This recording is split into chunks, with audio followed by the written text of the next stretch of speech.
Hi all. Today let's discuss the poem War Photographer by Carol and Duffy. So through this poem she's trying to bring into light the traumatic experiences that a war photographer has to go through in order to do their job. She's trying to convey how difficult this profession is. So let's see the poem. In his dark room, he is finally alone, with spools of suffering set out in ordered rows. So this photographer is back from this war-torn country, and now he's in his dark room. A dark room is where these photographers develop their photographs. So he's right now is developing these photographs in his dark room, with spools of suffering set out in ordered rows. Here, spools of suffering means the rolls of film which showed the suffering of people in the war-torn zone. So these films are set ordered rows for him to work. The only light is red and softly glows, as though this were a church and he a priest preparing to intone a mass. Belfast, Beirut, Phnom Penh, all flesh is grass.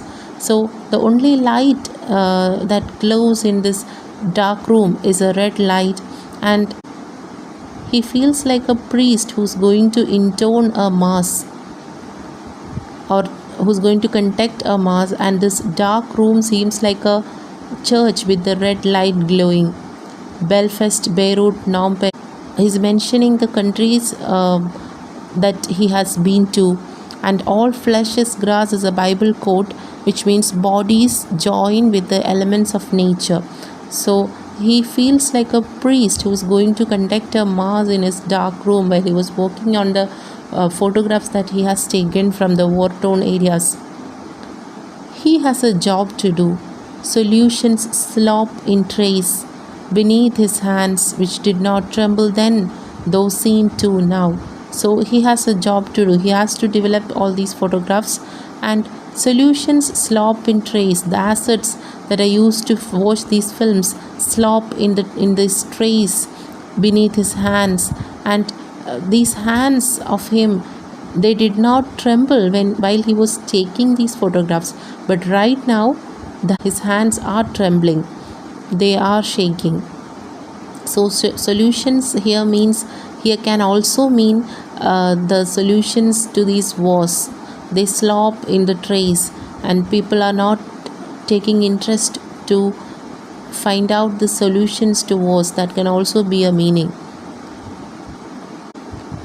Rural England, home again to ordinary pain, which simple weather can dispel, to fields which don't explode beneath the feet of running children in a nightmare heat. So he's now is talking about rural England. The pain of everyday life is the only pain that they have, and these pain will go away fast. These are ordinary pains when compared to the people in war zone. These are just ordinary pains, and they will go away very fast.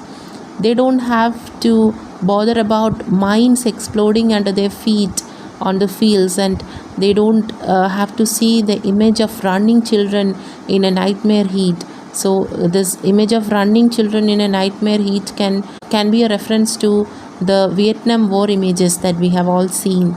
Children running from this heat of these bombs that have blasted. Something is happening. A stranger's features faintly start to twist before his eyes. A half-formed ghost. So something is happening, and he might have come across some of these pictures of deformed dead bodies of some stranger that he has taken. He remembers the cries of this man's wife, how he sought approval without words to do what someone must, and how the blood stained into foreign dust. So he's saying that he's remembering the cries of this stranger man's wife, and how he sought approval from this woman to capture the moments, the dying moments of this person. The memory of what he saw is coming back. The dead man's wife was weeping, and he captured the man's death.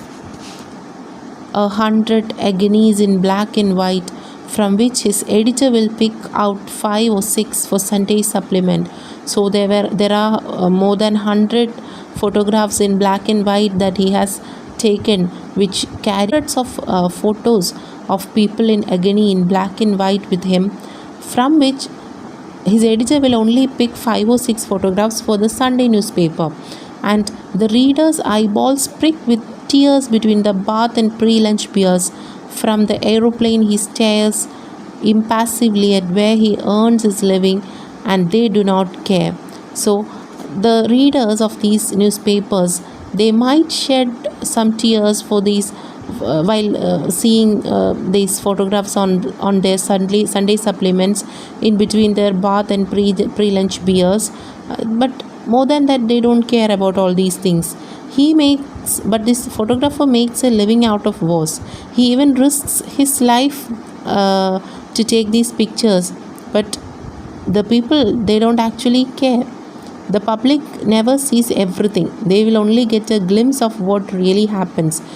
So these editors will only pick these 5 or 6 images from hundreds of these horrible pictures that these photographers has taken.